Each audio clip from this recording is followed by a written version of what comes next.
Wow, that's a toughie. How would I describe MMN? Well, it's an exotic disease that nobody will know what you're talking about when you tell them you have it. When I first found out that I had it, it wasn't even called MMN. It was called chronic multifocal demyelinating neuropathy. And so I looked up demyelinating, I can't even say it properly, in the dictionary, and it was nerve coatings being taken off your nerves. And that reminded me of MS, or sounded similar to MS, so I thought, oh, I've got MS. So at the beginning it was very scary, but here I am 30 years later and it's not so scary anymore. What first happened was I was mid-30s. I just went to open the, get keys out of my pocket and open up the trunk, and my hand wouldn't hold the keys. And I thought that was really weird. So I went to the family doctor and my hands looked normal, so he didn't really know what to do, but he did send me off to a neurologist. Couldn't find anything, so it was just, maybe it's all in your head, or don't know what it is anyways. So I went home and it started to progress, but very gradually. Up until that point, other than having 2 children, I'd never been in the hospital. I wasn't a sick person at all. I was pretty active. I was working full-time. And so months later, I went back to my family doctor again, and he sent me back to the same neurologist.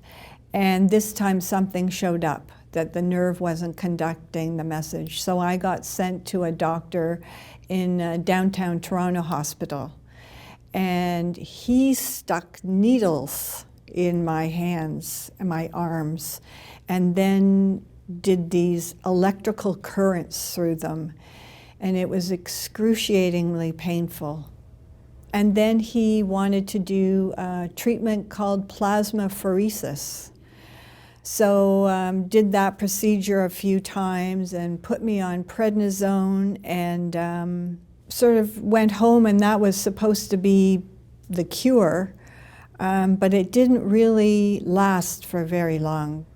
Then about 7 years later, my neurologist said there was a new treatment, and it was the immunoglobulin IVIG.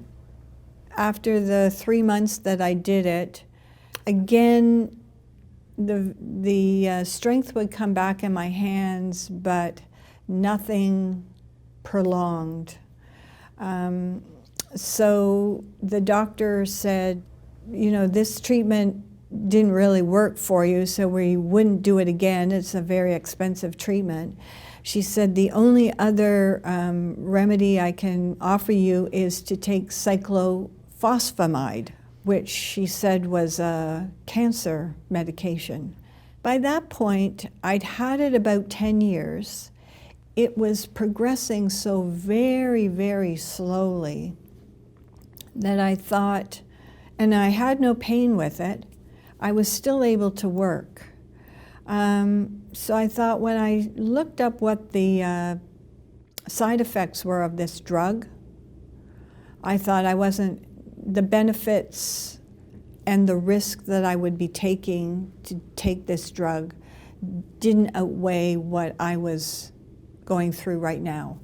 So I decided not to take the drug, and there was nothing really else that was offered to me. So I just kind of said, okay, God, my children are still young. If you could just let me live till 50 and be okay with my family, then after that, if my body gets destroyed, that, so be it. But just let me sort of be able to look after my family and my kids until I'm 50. I realized kind of myself that if my muscles were deteriorating, that I wanted to keep the muscles that were still okay working in good condition. So I started being a walker. I used to come home from work and I'd walk like 5K after work. I just tried to keep as physically active as I could so that the rest of my muscles would continue to work right. In 2003, I had my 50th birthday. So I said, I've made it to 50, and all this extra, any time after this is all bonus time. Around 2012, I thought my hands again were getting weaker. I hadn't seen the neurologist for years, and I asked for a referral to go back to her. So she said really the same thing. I don't have anything new to offer you. The IVIG didn't work for you. Cyclophosphamide is the only thing. I said, well, I'm not interested. I said, is there like any physio or something you could connect me with?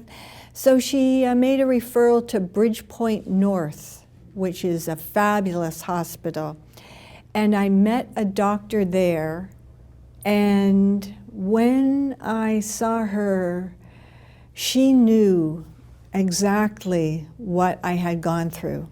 And, well, I cried. It was just, she had such a calm, accepting, supportive manner about her that it was such a relief to finally connect with someone that really sort of had seen the progression of how this disease had started and was sort of now.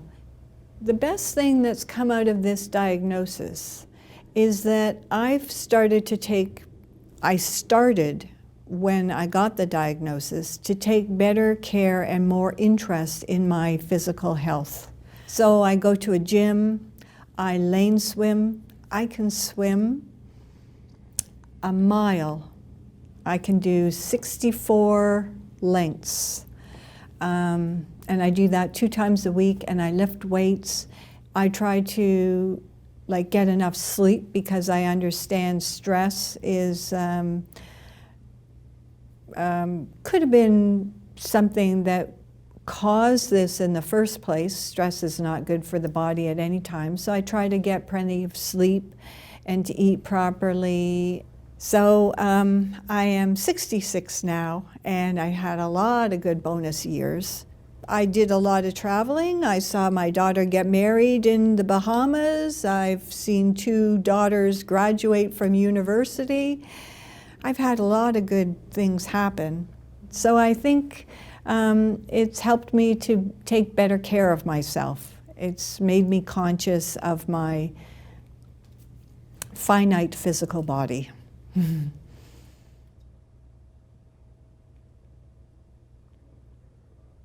Be aware, we are rare. Please share.